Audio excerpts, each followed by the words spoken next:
On this special overtime edition, we are talking all things people pleasing. Why do we frickin' do it? How much we frickin' hate it? But most importantly, how do we frickin' stop doing it? Coming up on the Third Quarter Podcast.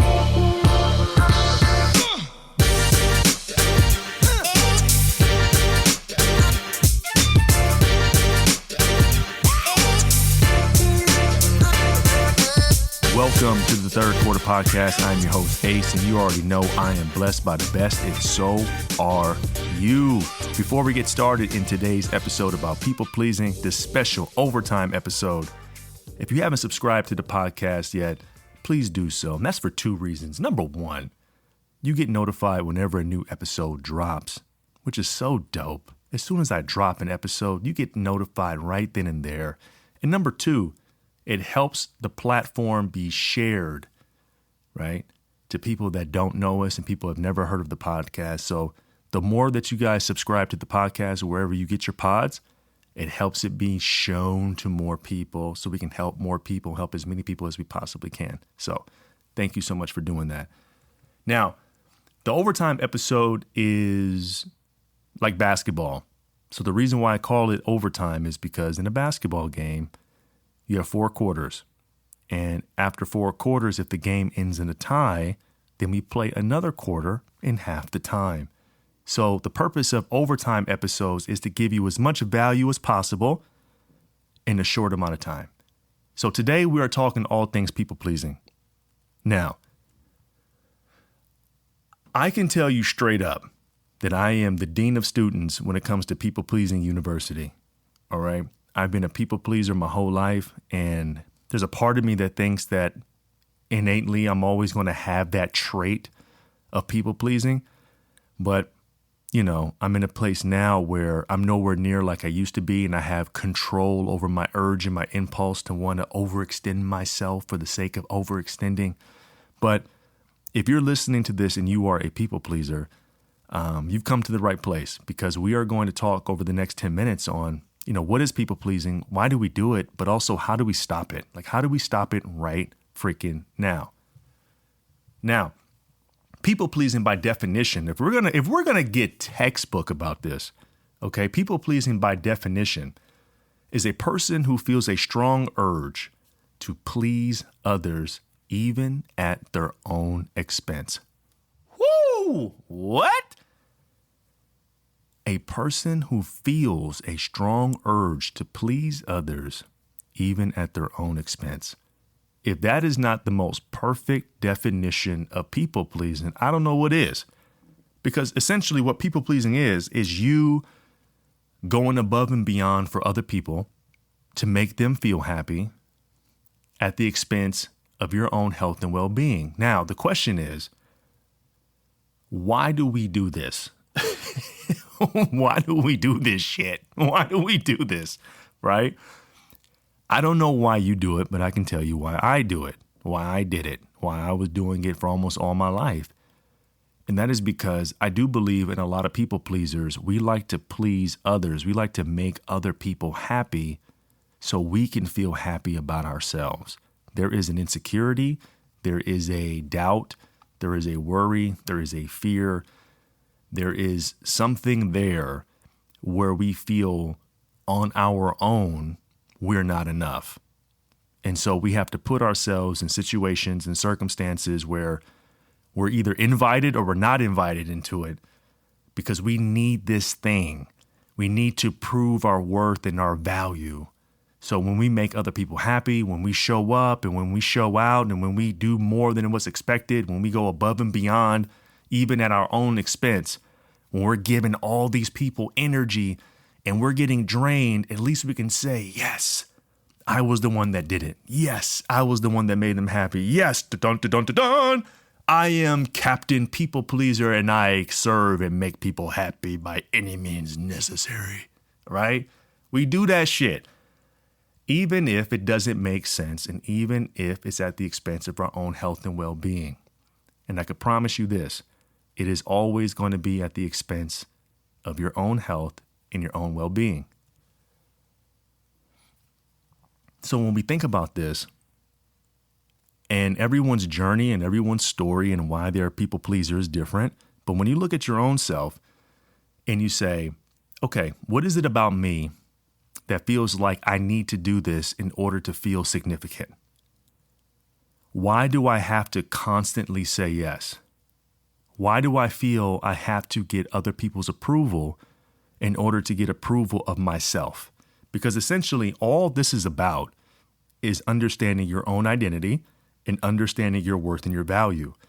The more that you start to understand who you are, the more you start to understand your standards, your values, your principles, and all those things, the harder it is for you to succumb to everyone else's wishes and well-being. Okay? Because I know deep down in your soul, Simba, in your soul, right?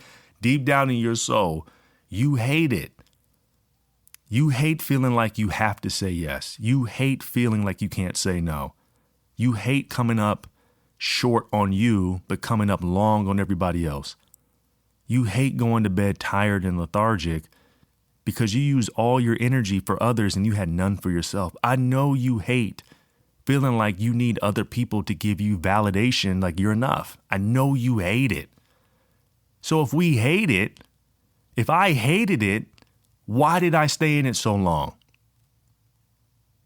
Well, part of it is I ain't know how to get out. And sometimes, if I'm going to be honest, being a believer, being a man of faith, sometimes we are conditioned to believe that saying yes is always the right thing to do. Right? Like when you say no to someone, it's almost like you don't love them enough or, that's wrong. And that is like probably the worst brainwashing thing that you can ever have, that saying no is wrong. Sometimes saying no is the best yes you could ever give yourself. Okay? So now that we kind of have an understanding of what people pleasing is, and now you can kind of get some insight on why you do it, I want to give you 3 reasons, 3 ways, 3 tips, 3 suggestions on how you can start breaking that chain of people pleasing today. The first one is kind of tied into what we already talked about, and that is you kind of have to get an understanding and an idea of why you do what you do. Like, why are you saying yes all the time?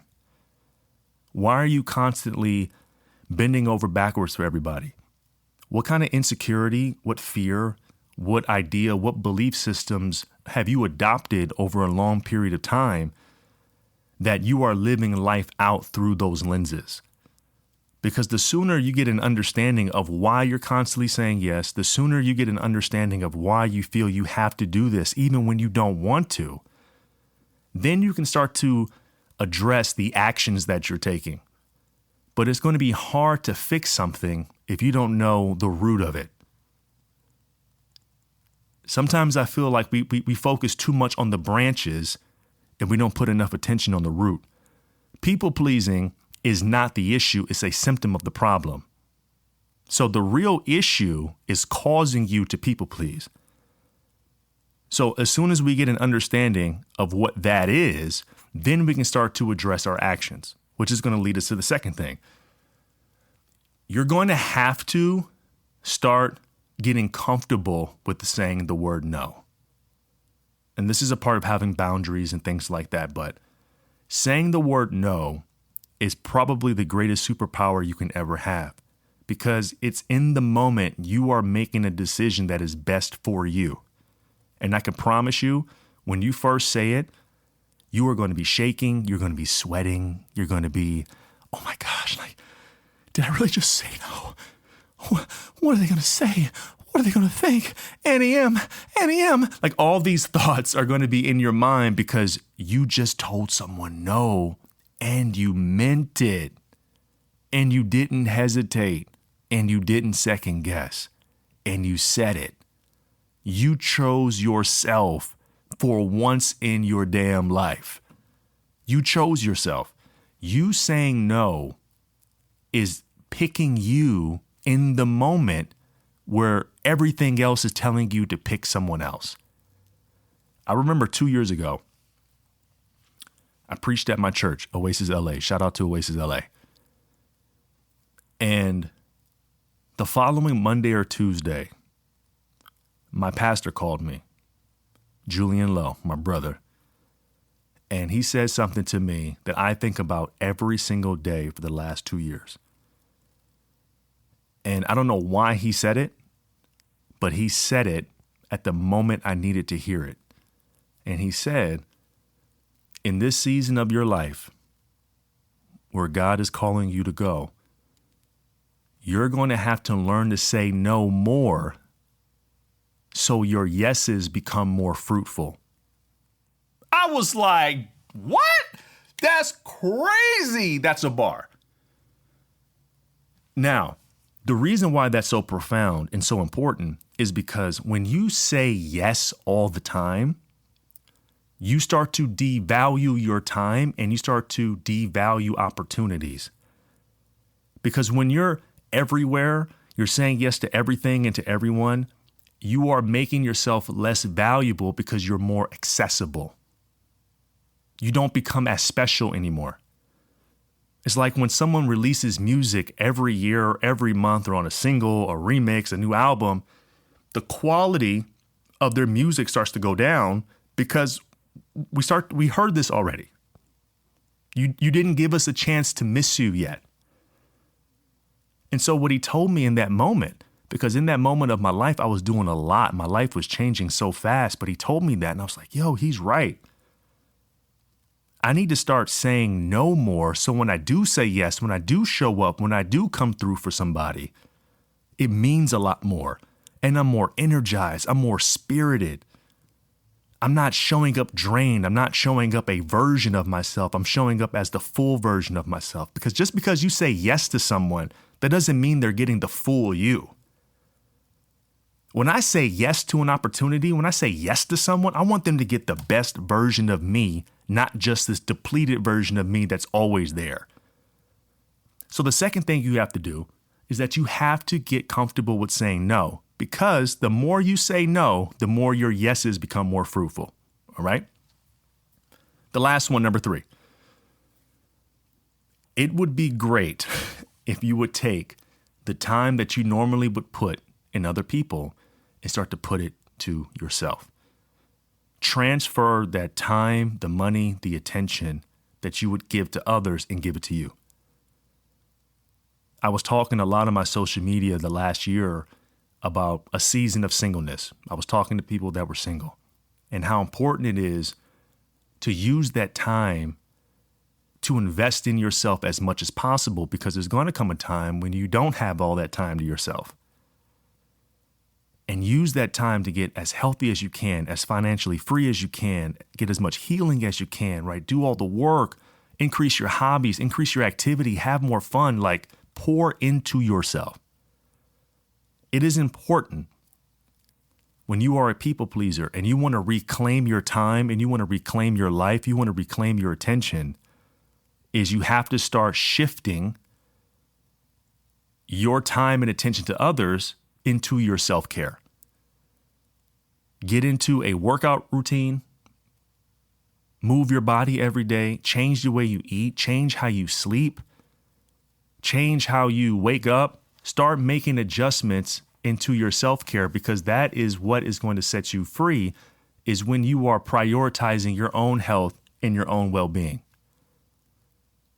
You'd be surprised how much you can get done, how much more time you have when you stop saying yes to everything and you're taking all those minutes and hours that you normally would give away, and now you have all this free time.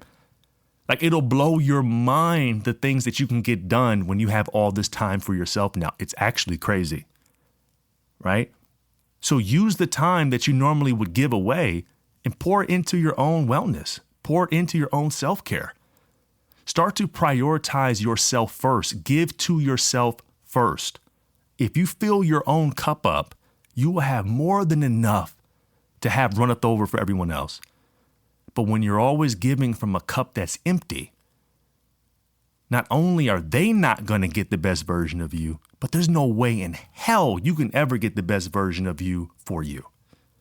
All right? So if you're a people pleaser, I know you hate it.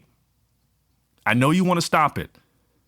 But you got to get an understanding of why you do what you do. There's a reason. People pleasing is not the problem. It's a symptom. Once you identify what those things are, then you got to learn to say no and start setting boundaries. The more you say no, the more your yeses become more fruitful.